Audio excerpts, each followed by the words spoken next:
Ladies and gentlemen, please allow me to introduce myself very briefly.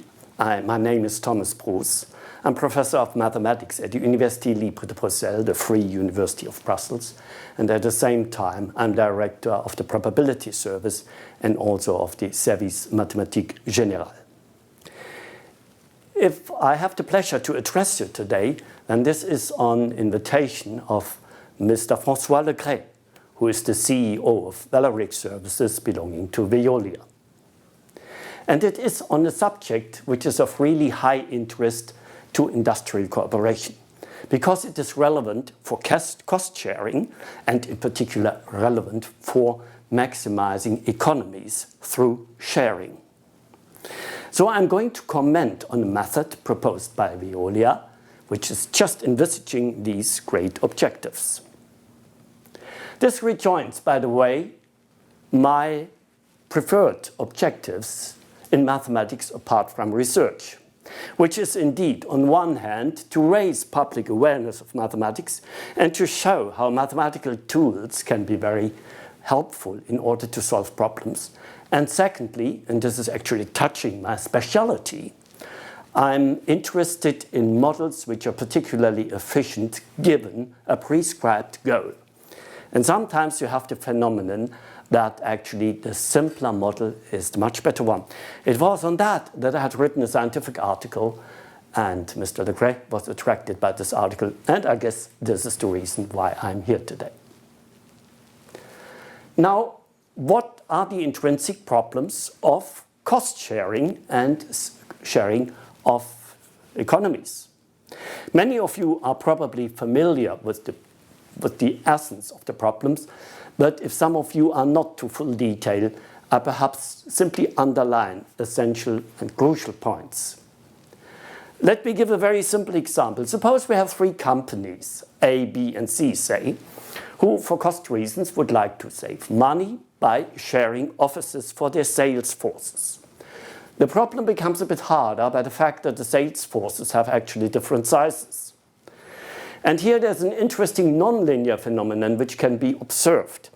You see, for example, if in coalitions which are under consideration, I have coalitions like AB, or a coalition like BC, or a coalition like AC, one has to say what is always the inconvenient little part of the coalition and what is the more interesting cost-saving part of this coalition.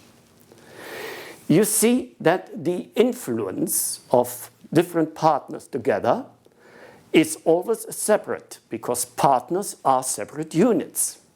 And it is interesting now in the mathematical model, if you want to compute a really equitable solution to the cost sharing and benefit sharing of a grand coalition. By a grand coalition, I would mean here the coalition consisting of the three companies A, B, and C. Then, in order to do it absolutely precisely, you would have to know the costs of all intermediate steps. By steps, I mean the intermediate coalitions, like, for example, A, B, B, C, etc. You can also see that instead of our example where we have three companies, you would now have, in general, 5 or n companies. The number of interesting coalitions, interesting for the computation in principle, is growing very quickly. Now, what is the essence of the approach of Veolia? Veolia takes a different kind of approach, saying what is really the interesting part is the general cost saving for all the partners. It's the economies which are the really interesting part. Consequently, let us focus on the objective function for the grand coalition, because it is that one which gives the highest potential of savings.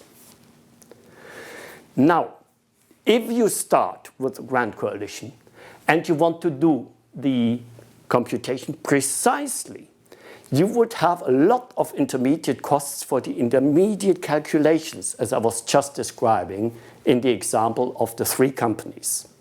The philosophy of Veolia, of the method of Veolia here, is to say, let us not do that.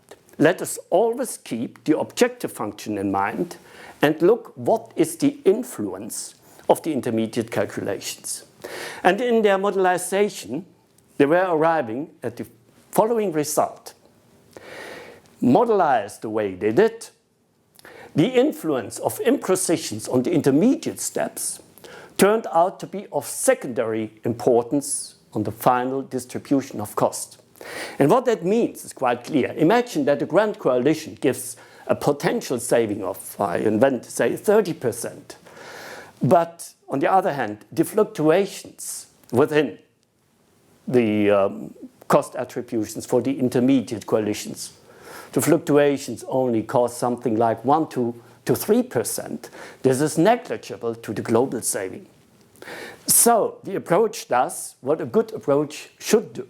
It concentrates on the essence, on the general objective function, and bans the intermediate costs caused by a redundant computation on intermediate levels there where they should go. That's to say, into the corner of secondary importance. I think the method has really done this well. And so I think it is legitimate to say, though I'm not a specialist of cost sharing, I'm not a specialist of accounting, I say the essence of the model is very well chosen. And I think it is a well thought through method to do a fair computation, and in particular a computation and a whole global method of durable solution which realizes the final goal of maximum economy. Thank you very much for your interest.